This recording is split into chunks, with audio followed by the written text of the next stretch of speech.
Assalamualaikum warahmatullahi taala wabarakatuh dan salam sejahtera. Okey, apa khabar semua? Saya harap semua sihat-sihat lah. Okey, hari ni saya nak share mengenai 5 tempat yang menyeramkan yang berada di Malaysia. Okey, tempat yang pertama sekali adalah Highland Tower yang berada di Ulu Kelang, Selangor. Okey, apabila saya tengok kat Google ataupun tengok mana-mana artikel ataupun Facebook, saya dapat kupaskan 3 kisah lah. 3 kisah kisah benar yang betul-betul berlaku di Highland Tower. Kita pergi pula pada kisah yang pertama. Kisah yang pertama ni seorang amah ataupun daripada Indonesia ataupun kita panggil Bibi. Dia menceritakan bahawa dia nampak 2 lelaki berserban putih serta berjubah putih sedang mengoncang atau tolak bangunan di blok 1. So time tu belum runtuh lagi bangunan tu. Dia nampak time tu macam dia nampak bangunan tu bergegar, macam gegar. At the end bangunan tu jatuh lah. Runtuh. Tapi dia nampak bangunan tu runtuh, bukan runtuh macam sedikit demi sedikit macam hakisan tanah tu. Dia nampak bangunan tu terus macam terbalik, macam tumbang, macam pokok tumbang. Nampak yang tu lah. Itu diceritakan daripada seorang amah lah. Kisah yang kedua adalah diceritakan oleh driver teksi. Okay, kisah ni berlaku pada jam 1 pagi. Ada wanita ni tahan teksi tu. Teksi tu berhentilah. Dan si driver tu tanya, "Encik nak ke mana?" Lepas tu wanita tu cakap lah, "Saya nak balik ke Ulu Kelang, dekat Highland Tower tu." So tak apa. Kebetulan saya pun nak pulang ke rumah dah. Rumah saya dekat Gombak je. So lalu sekali lah dekat highway MR tu. Lepas tu tak apa, wanita tu pun naik. Bila naik, dia tak terfikir pun bahawa kisah Highland Tower tu dah runtuh tau. Dia tak terfikir pun time tu. So dalam 10 minit macam tu kan, dalam 10 minit macam tu dia baru terfikir, Highland Tower bukan dah runtuh ke? Lepas tu dia tanya perempuan tu, "Bukan bangunan tu dah runtuh ke encik?" Lepas tu wanita tu cakap, "Ya, memang dah runtuh. Time tu saya ada di dalam bangunan. Dan kedua-dua kaki saya sekarang ni dah putus.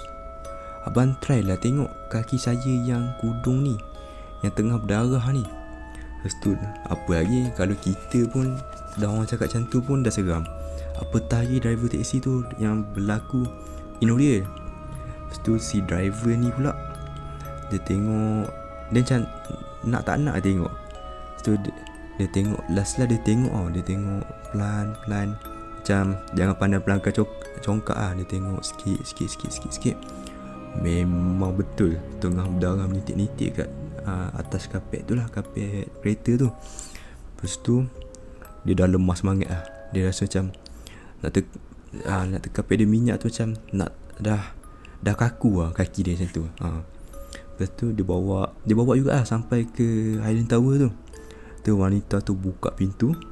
Lepas tu terus merangkak ke bangunan yang runtuh tu. Dia tengok wanita tu tengah merangkak. Lepas tu dia tengok dia tengok termenung macam tu kan. Tu lama kelamaan wanita tu hilang lah dari pandangan matanya. Itu yang diceritakan oleh driver teksi lah. Kisah yang ketiga ni bagi saya memang cari penyakit lah. Sebab apa, ada 4 orang lelaki ni yang berasal dari KL. Diorang nak pergi ke Highland Tower. So diorang dah decide semua, diorang nak pergi pada malam Jumaat. So diorang punya mindset ni pada malam Jumaat, waktu tu lah paling mujarab sekali untuk benda-benda tu atau hantu-hantu tu nak keluar. So diorang bersetuju dan diorang pergi ke destinasi tersebut. Apabila sampai ke destinasi tersebut, diorang pun bincang untuk berpecah. Okay, sebelah dah bincang tu, kau pergi naik atas ke, tu bawah ke semua tu, dalam tempoh 20 minit diorang mesti kembali semula yang kereta diorang parking tu lah. So yang sebenarnya ada seorang lelaki yang bernama Afiq tu masih berada dalam bangunan tu. So yang dekat yang parking kereta tu ada jemaah Afiq yang memang awal lagi lah berada dekat parking kereta tu, yang diorang park tu lah. So diorang bincang dalam berempat tu, termasuk yang jemaah Afiq tu, untuk pergi ke kedai mamak. Untuk ni lah diorang nak bersembang ke, nak cerita ke apa yang terjadi berlaku semua tu. So okay, diorang dah masuk dalam kereta. Afiq ni diam je, yang jemaah Afiq tu diam je, tak kata apa-apa. Sampai kawan dia tanya, apa nama ni, kau ada jumpa apa-apa ke tak, ataupun kena ganggu ke apa ke. Afiq tu memang diam, jemaah Afiq tu. Okay, sampai je kat kedai mamak, diorang bercerita semua. Afiq tu lagi, memang yang jemaah Afiq tu lagi pelik dia punya reaksi dia. Dia duduk atas kerusi tu, dia diam, dia pandang bawah. So yang lain, yang 3 orang tu memang rasa macam curiga lah, macam kenapa dengan Afiq ni asyik diam je. So dalam beberapa minit kemudian ada orang telefon. Yang telefon tu sebenarnya Afiq yang sebetulnya. Dia telefon, "Weh, korang ada kat mana?" Lepas tu, "Ada kat kedai mamak ni. Aku ada kat bawah ni."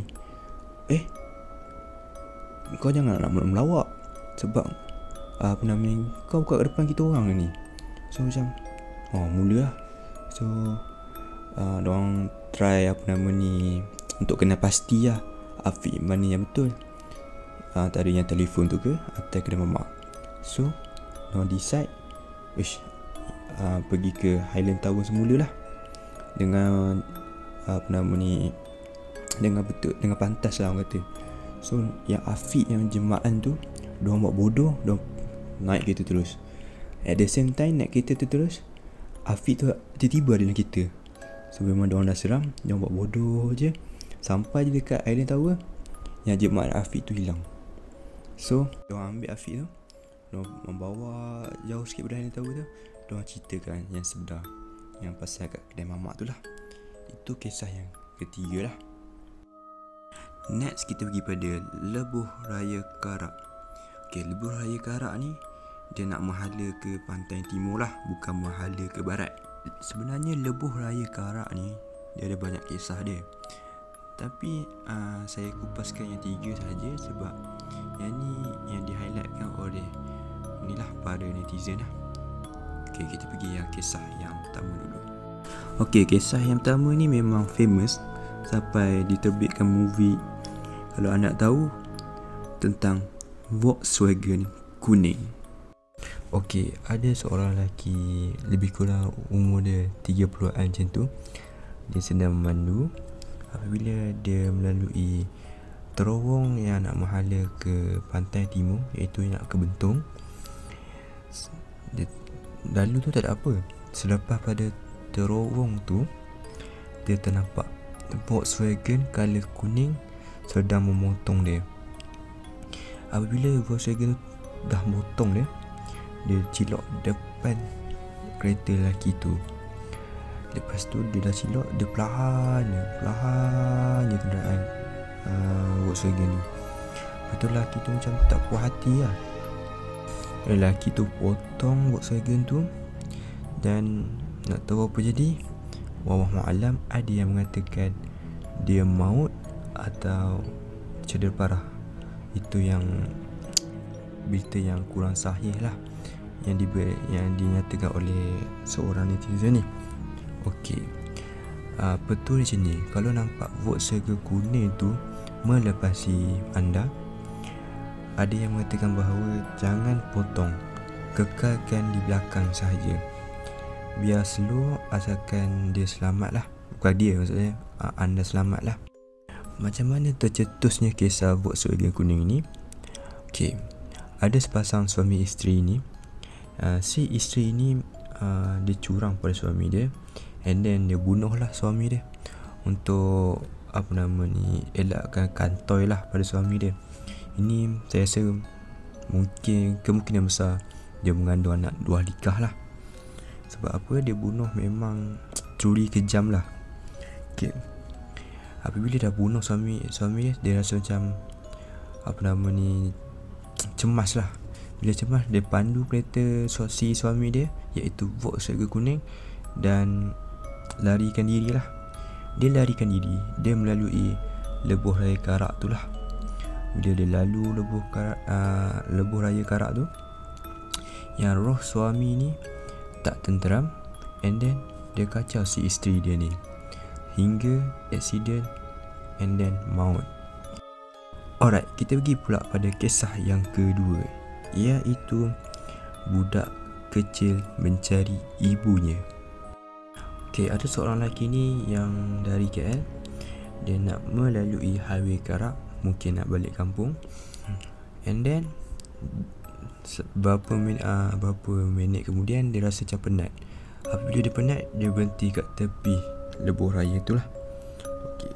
Dalam beberapa minit kemudian, ada seorang budak lelaki ni ketuk cermin dia, dan dia tanya pada seorang lelaki tu, "Bang, nampak tak ibu saya?" Lepas tu lelaki tu tersedar. Lelaki tu tengok cermin ni lah, budak terketuk. Dia terkejut, dia start engine, dia buka lampu, dia belah terus. Dia belah tu, dia memang pecut kau-kau lah, sehingga polis kejar dia pula. Okay, polis tu kejar, dia berhenti tepi. Polis tu tanya, "Encik, kenapa encik memandu sangat laju ni?" Lepas tu lelaki tu balas balik, "Cik, saya nampak budak lelaki ni ketuk dia tengah ketuk cermin saya. Saya macam, uish, saya takut lah. So saya pecut lah. Memang saya rasa macam cemas time tu." Lepas tu pula polis tu tegur, "Memanglah bukan awak seorang saja yang kena, banyak lagi yang kena. Sebab pada tahun yang lalu, satu family ni melalui highway Karak ni juga. Tetapi nak dipendekkan cerita, satu family ni accident. Mak dia campak keluar, lepas tu yang budak lelaki ni duduk di dalam kereta. So lelaki tu pun maut, mak dia pun maut. Sampai sekarang roh budak lelaki tu still mencari mak dia di mana, tercampak di mana." Lepas tu lelaki tu pun rasa macam terkejut lah bila mendengar kisah tersebut. Tu polis pun cuba menenangkan dia, and then kembali dia teruskan perjalanan seperti biasa. Itu kisah yang kedua lah. Okay, kisah ketiga ni kurang seram sikit lah, sebab dia bukan title seram. Dia punya main cerita dia mengenai misteri lah, tanya-tanya. Ada sebuah kereta jenama Kia Optima ni, dia terjatuh pada jambatan ketinggian 100 meter. Kejadian ini dijumpai oleh pemuda Cina yang merupakan penunda kereta. So time dia jumpa tu, dia punya location dia berhampiran dengan terowong Genting Sepah nak menghala ke ibu negara. Tetapi yang peliknya adalah pembahagi jalan tu tak ada kesan langgar langsung, dan jambatan tu, yang tembok jambatan tu tak ada kesan pecah ataupun kesan langgar lah. Tu yang orang tanya tu, macam mana boleh terjatuh. Misteri yang kedua pula, orang gunakan crane, tahu yang crane tu kan, dia nak tarik kereta tu yang terbenam dalam seluk tu, pakai crane pun tak boleh juga, sehingga crane tu pun rosak, ada masalah teknikal. So apa boleh buat, kereta tu disemadikan semula di bawah jambatan tersebut.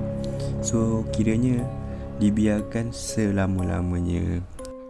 Lokasi yang seterusnya adalah Amber Court, Genting Highland. Okey, Amber Court ni merupakan apartmen berkembar di pinggir Genting Highland.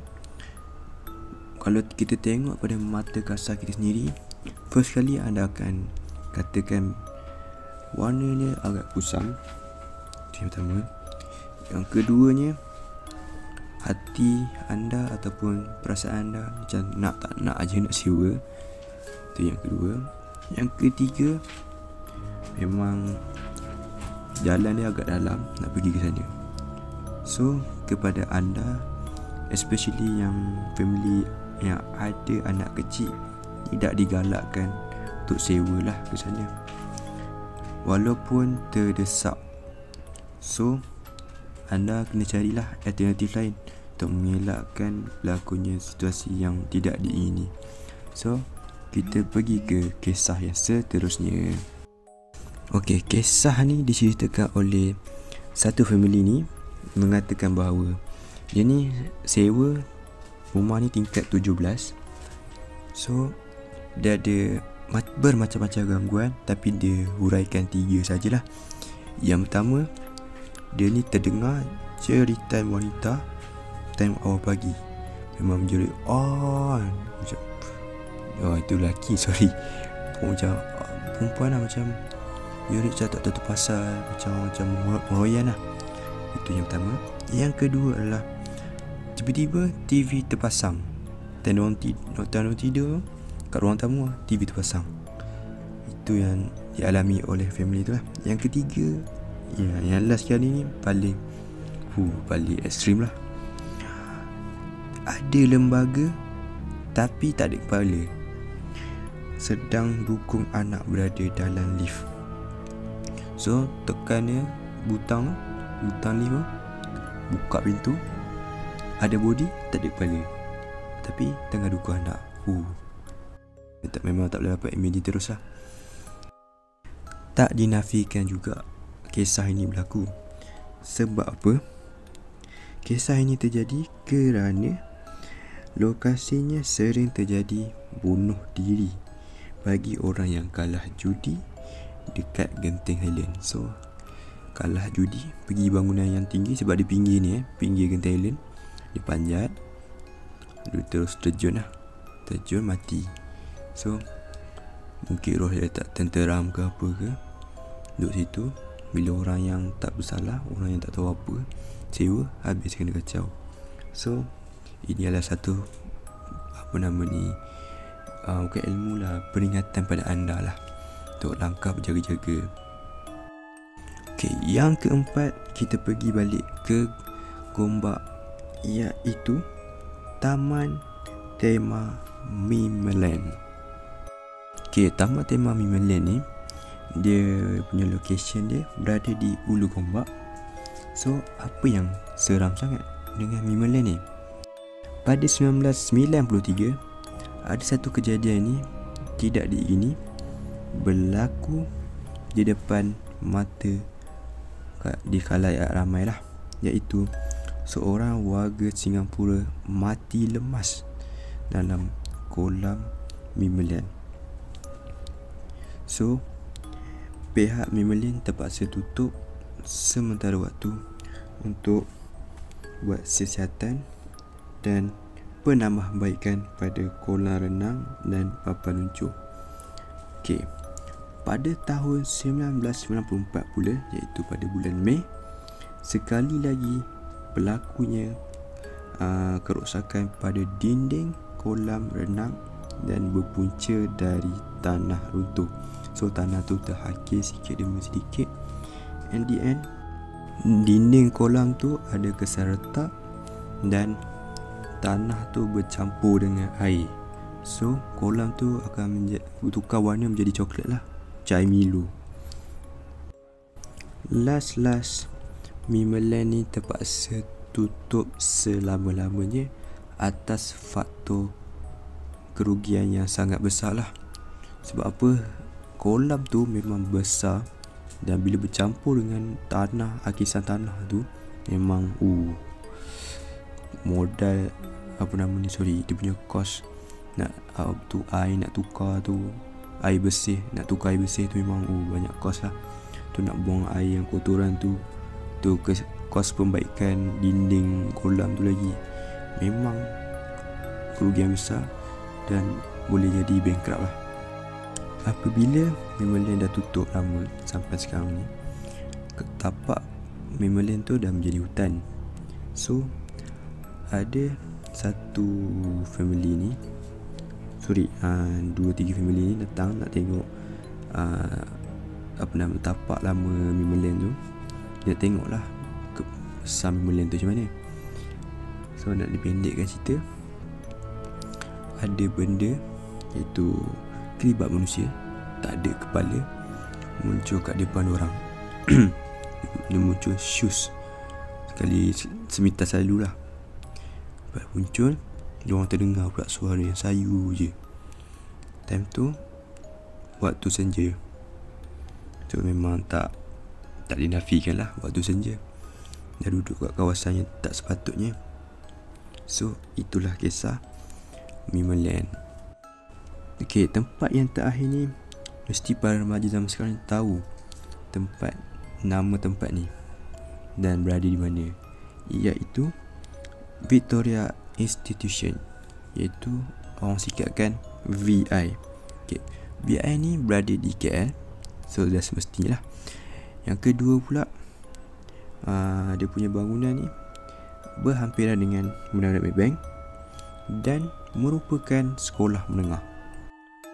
Okey, ada satu kisah ni, seorang pelajar dia ni duduk sorang-sorang. Lepas tu nak dipendekkan cerita, ada benda masuk dalam badan dia. So bila ada benda ni, ni lah benda makhluk halus lah masuk dalam badan dia. Dia ni first diam je. Tu ada seorang cikgu tanya, "Awak ni kenapa?" Diam je. "Awak ni kenapa ke? Awak ni kenapa?" Tanya banyak kali cikgu tu. Budak tu menjerit secara tiba-tiba. Lepas tu pula, yang paling pelik sekali, dia ni berlakuan yang aneh lah. Macam ganas lah. Macam kalau kita tengok kat movie munafik tu, macam tu lah lebih kurang. Tapi tak adalah panjat sampai ke dinding. Berkelakuan liar lah. Sebab tu sehingga boleh menyebabkan berlakunya kecederaan pada orang lain lah. So bila cikgu tu dah panik semua, panggil cikgu lain untuk tak nak bagi budak tu terlepas lah. Dah tahan bila datang 2-3 cikgu dengan pelajar pun saya tak ingat berapa orang, dalam 2 orang macam tu, pegang ramai-ramai. Lepas tu adalah diorang buat perubatan sendiri lah. Saya tak pasti sama ada non-Muslim atau Muslim. So kalau Muslim biasalah kita baca ayat Quran semua, ayat kursi. Dan yang Muslim kita tak tahulah diorang punya cara perubatan agama diorang lah. So alhamdulillah budak tu elok. Tetapi bukan setakat kena rasuk sajalah, penampakan makhluk misteri yang melintas secara tiba. Lepas tu kedua pula terdengar suara yang aneh dekat sana. Kalau yang penting jangan duduk seorang-seorang lah. Bila duduk seorang-seorang, benda tu akan berlaku lah. Yang kedua pula, jangan panik lah bila dengar, ataupun jangan fikir bukan-bukan bila duduk dah dah terpaksa duduk seorang-seorang, kira macam nak pergi ke kelas ke apa, terdengar ke, buat bodoh saja. So yang ketiga,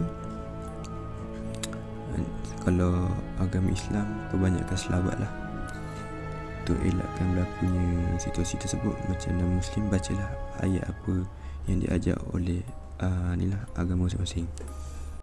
Okay, macam mana benda tu boleh wujud sedangkan sekolah menengah tu berada di kawasan bandar?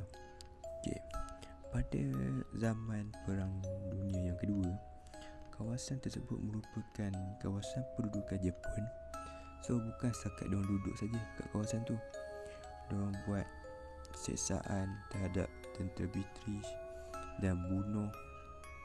Dan kawasan tu juga merupakan kawasan diorang tanam mayat tentera British untuk diorang nak elakkan berlakunya perjumpaan mayat oleh pihak tentera British. Okey, apa yang saya nak kupaskan dekat 5 tempat ni, ataupun 5 kisah, 5 tempat yang ada kisah seram ni.